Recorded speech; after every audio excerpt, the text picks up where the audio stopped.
नमस्कार, मैं प्रताप नारायण त्रिपाठी। साथियों, यह मेरा ऑफिशियल चैनल अग्नि न्यूज है, जिस पर मैं आप सभी को योजना से जुड़ी हर जरूरी और अहम खबर देता हूं। अगर आपने अभी तक हमारे इस चैनल को सब्सक्राइब नहीं किया है तो योजना से जुड़ी हर जरूरी खबर पाने के लिए अभी इस चैनल को सब्सक्राइब करें और बेल आइकन दबाकर नोटिफिकेशन ऑन कर लें ताकि हर नई अपडेट सबसे पहले आपको मिल सके। मेरे प्यारे साथियों, प्रधानमंत्री आवास योजना के लिए नई लाभार्थी सूची अब आधिकारिक रूप से प्रकाशित कर दी गई है और पहली किस्त जारी करने की अंतिम तिथि भी तय हो चुकी है। यह केवल एक सामान्य सूचना नहीं है, बल्कि उन करोड़ों परिवारों के लिए आशा की किरण है जो वर्षों से अपने पक्के घर का सपना देख रहे थे, जिन घरों की छत बरसात में टपकती थी, जिन दीवारों के सहारे बच्चों ने बड़े सपने देखे। आज उनके लिए एक नया अवसर सामने है। यदि आपने आवेदन किया था, यदि आपके घर सर्वेक्षण टीम पहुंची थी, यदि आपने अपने दस्तावेज जमा कराए थे, तो यह जानकारी आपके लिए अत्यंत महत्वपूर्ण है। इसलिए इस पूरी जानकारी को ध्यान से समझना जरूरी है, क्योंकि आज हम सूची, पहली किस्त और बजट तीनों बिंदुओं पर स्पष्ट और विस्तृत जानकारी रख रहे हैं। सबसे पहले नई सूची की प्रक्रिया को समझते हैं। किसी भी लाभार्थी सूची को तैयार करने में एक विस्तृत और चरणबद्ध प्रक्रिया अपनाई जाती है। शुरुआत ग्राम स्तर से होती है, जहां अधिकारियों द्वारा घर घर जाकर वास्तविक स्थिति का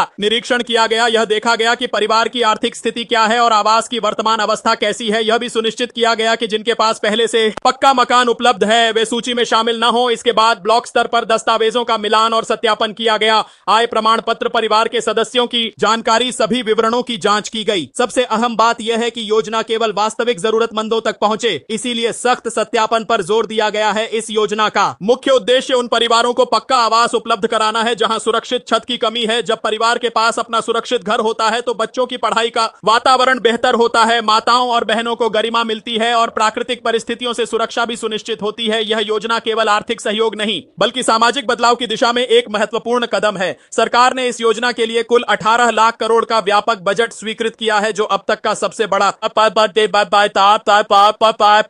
वित्तीय प्रावधान है। इस बजट से ग्रामीण और शहरी दोनों क्षेत्रों में पात्र परिवारों को तेजी से लाभ पहुंचाने की प्रक्रिया को मजबूत किया जा रहा है। पहली किस्त चरणबद्ध तरीके से जारी की जाएगी और जिनका सत्यापन पूरा हो चुका है उन्हें प्राथमिकता मिलेगी। साथ ही कुछ आवश्यक बातों का ध्यान रखना बेहद जरूरी है। आपका बैंक खाता सक्रिय होना चाहिए, आधार से लिंक होना चाहिए, ई-केवाईसी पूरी होनी चाहिए, बैंक खाते में नाम और अन्य विवरण सही होने चाहिए। छोटी सी तकनीकी त्रुटि भी भुगतान में देरी का कारण बन सकती है। यदि किसी प्रकार की कमी है तो तुरंत सुधार करवाएं। यदि आपने आवेदन किया है और यह जानना चाहते हैं कि आपका नाम सूची में शामिल है या नहीं, तो आधिकारिक माध्यम से अवश्य जांच करें। गलत सूचनाओं और अफवाहों से बचें, केवल प्रमाणित जानकारी पर ही विश्वास करें। सूची जारी हो चुकी है, पहली किस्त की तिथि तय हो चुकी है और बजट स्वीकृत हो चुका है। अब प्रक्रिया क्रियान्वयन के चरण में है। एक बार फिर स्पष्ट कर दें, नई लाभार्थी सूची प्रकाशित हो चुकी है।